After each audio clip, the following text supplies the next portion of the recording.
Well,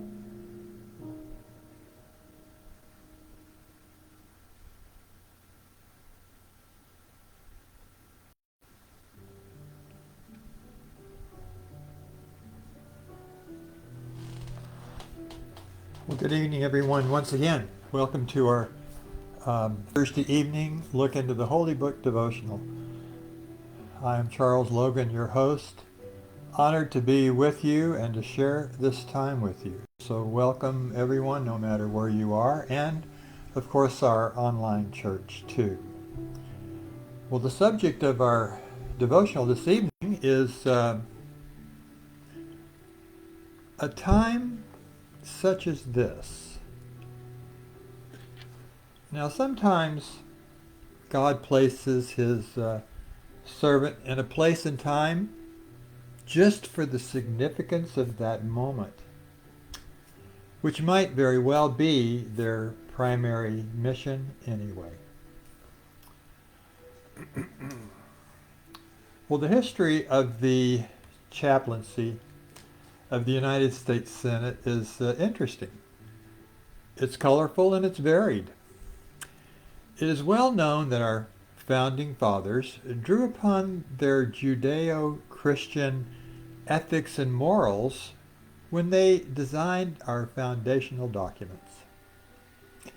Now, one of the first things that they implemented was the position of chaplain of the Senate.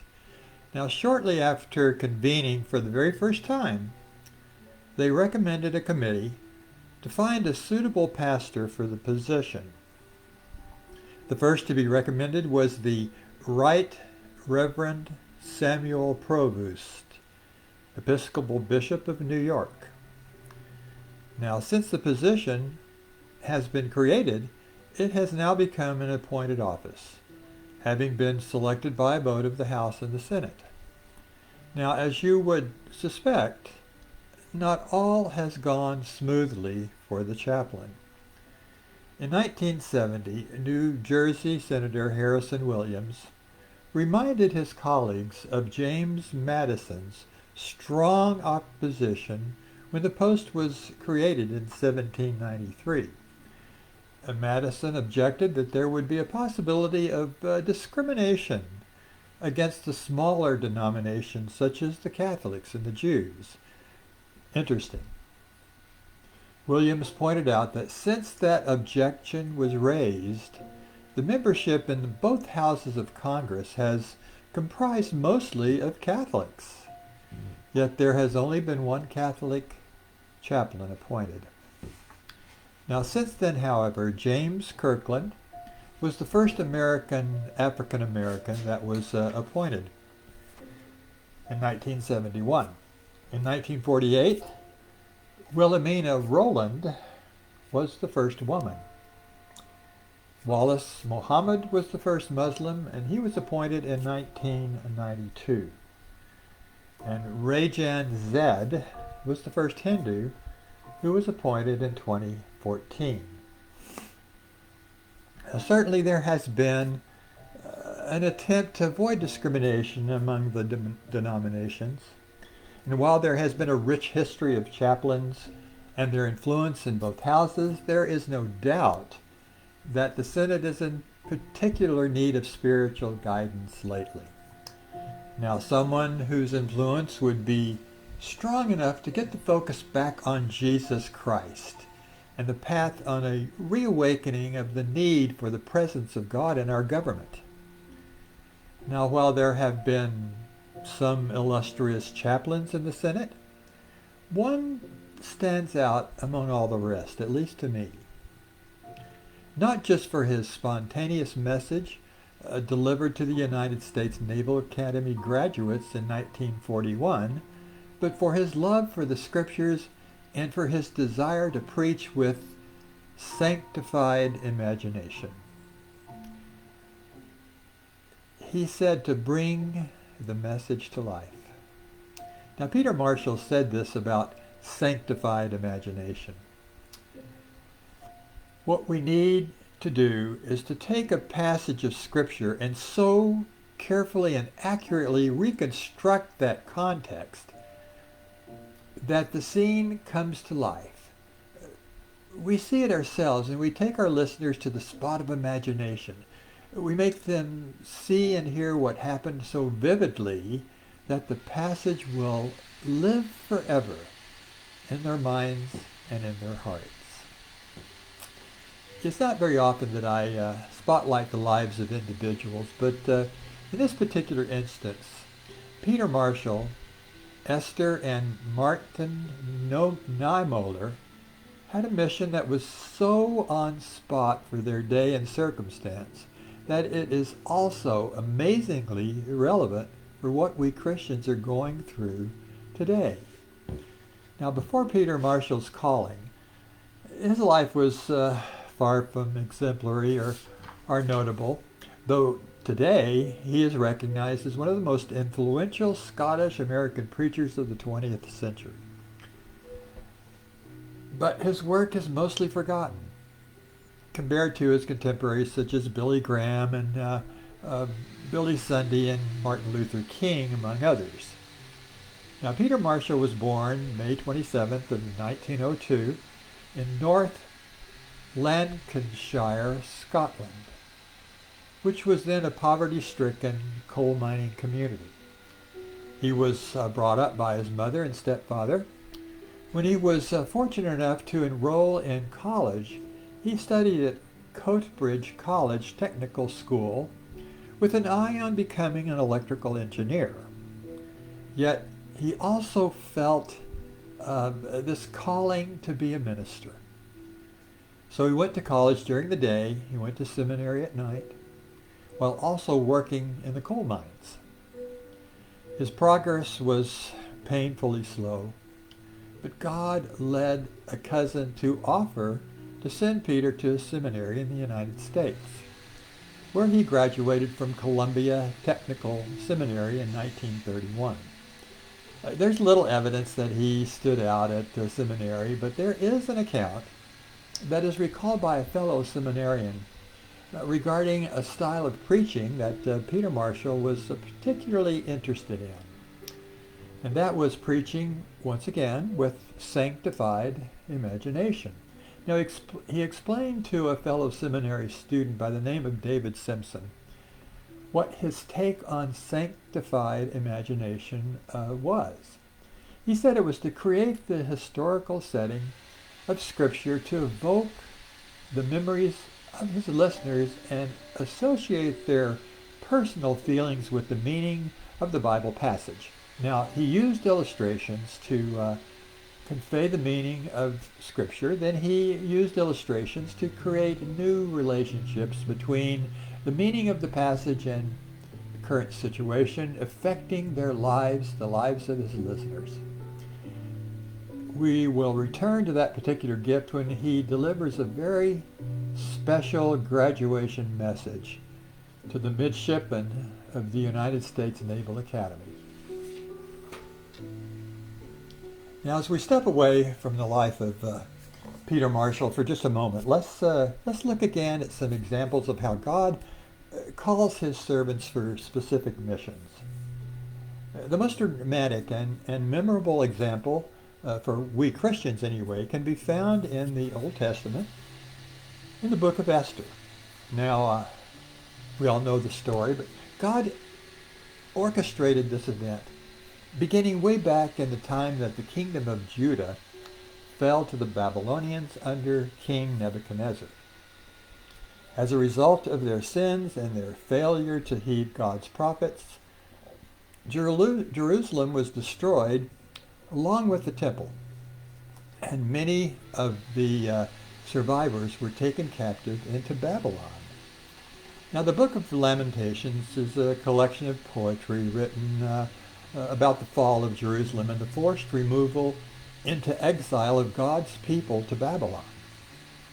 Psalm 137 evokes the memory of the time of sadness and tragedy as it reminds the faithful in poetry, by the rivers of Babylon, there we sat down and yea, we wept when we remembered Zion. You know, the disaster that befell God's chosen And the destruction of the temple did not mean that God had abandoned his people. Another example of, just another example of how God cherishes his people enough to punish them back into a relationship with him. And he did it through sadness and loss, dispossession of their lands, and dispossession of their freedoms. With this complicated event of the Babylonian captivity, the emergence of a powerful coalition of nations would rise up to bring the Neo-Babylonian Empire to their knees. The Persians would become dominant and rule over a vast empire. The Persian king would issue the Edict of Reconciliation, allowing all captive nations within the Babylonian Empire, the old Babylonian Empire, to return to their homelands.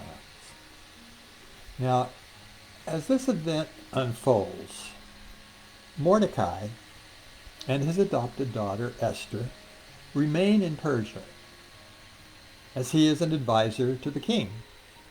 As the story continues, the king is in search for a new wife, and notices Esther, the beautiful adopted daughter of Mordecai. In 1 out of 1,000,000 chances, and according to God's will, of course, Esther finds herself in a position to save the Jews in all of the lands that Persia controls, including Judah. From the fall of Jerusalem to the exile to the Edict of Reconciliation to the opportunity to save God's chosen people, Esther finds herself as the point person to save her fellow Jews.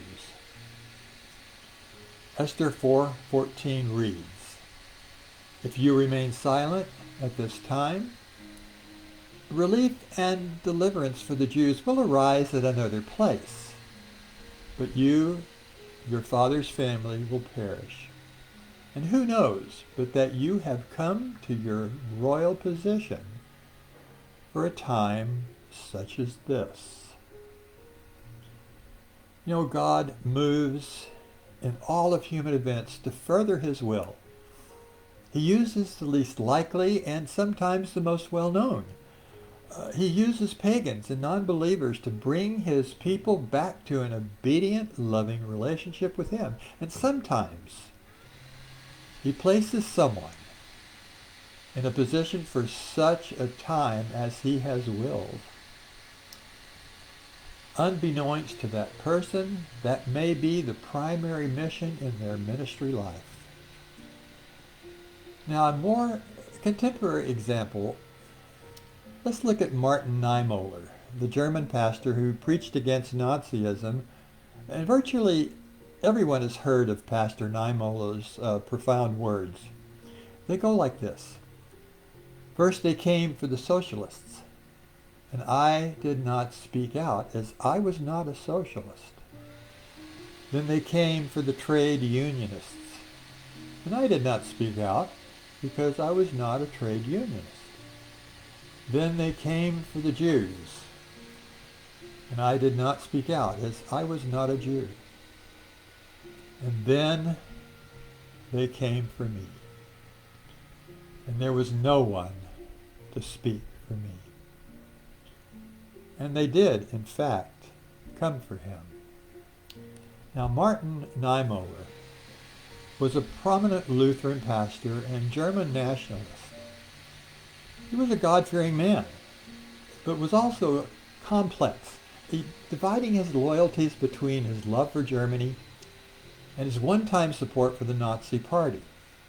Now, he saw common ground with Hitler because he agreed that the Treaty of Versailles and the radical reparations that Germany was forced to pay led to a universal hatred for those who took advantage of the German people. The rise of the National Socialist Party under Hitler aligned with his own personal prejudices regarding the Jews. However, he grew to recognize the Nazis for what they were, and Hitler as the pedagogical dictator that he was. For his outspoken views and leadership of a group of churches that opposed Hitler, he was repeatedly arrested by the Gestapo between the years of 1935 and 1937.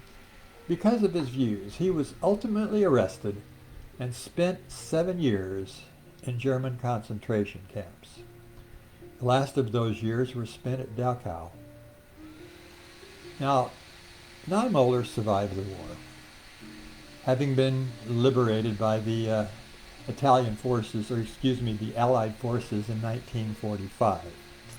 Aside from his complexity and nationalistic loyalties, Niemöller became an international voice of opposition to the Nazi regime and an inspiration for the opposition to tyranny.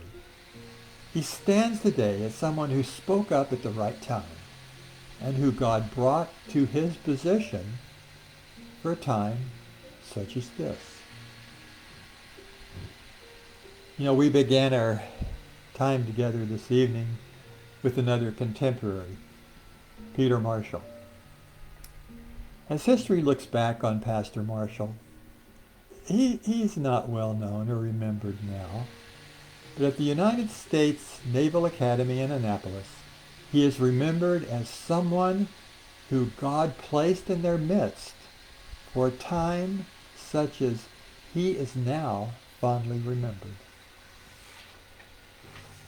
It was 1941. Peter Marshall was serving as pastor of the New York Avenue Presbyterian Church in Washington, D.C. Because of his recognized stature as a prominent Washington, D.C. pastor, he was invited to give the graduation speech to the midshipmen's class of 1942. Now, Peter Marshall was not known as an extemporaneous speaker, and he had prepared written notes for the occasion. The storms of war were on the horizon, and those people in high places knew that the United States would enter the war eventually. As Pastor Marshall stepped up and behind the pulpit, something made him put aside his prepared sermon and deliver one that he later titled, "Go Down Death." Now, this sermon turned out to be more prophetic than anyone could have anticipated. He said, among other things, "I am one of those who believe that there are some things worth fighting for and dying for if need be." His words that morning would go on to encourage and spark the flames of patriotism and prepare some of those young men for the ultimate sacrifice for the love of their country. Not more than an hour after he gave that impromptu sermon, the Japanese launched their surprise attack on the United States 7th Fleet in Pearl Harbor. Was it God's plan that Peter Marshall changed that sermon at that last minute? Or was it that he had come to that position for a time such as this? You know, God is still at work in people's lives, and he orchestrates events and sometimes raises up servants for a time such as we are living in right now. So let us be vigilant and open our ears as God speaks through modern day prophets to convict us and encourage us to change things if necessary, so that God will be our first priority and he will be glorified through the decisions that you and I make. Well, once again, we are finished with our devotional time. It's always an honor and a privilege for me to share this time with you. And by the way, next week, the title of our devotional will be The Truth About, let's see, we have to look at that. The truth about, what are those little lies called? Well, anyway, it's the truth about those little lies that we tell. So I would hope that we will be together again next Thursday, Lord willing. And until then, I am Charles Logan, your host for the Thursday evening Look into the Holy Book Devotional. I wish all of you well. God bless until we meet again. Thank you and good night.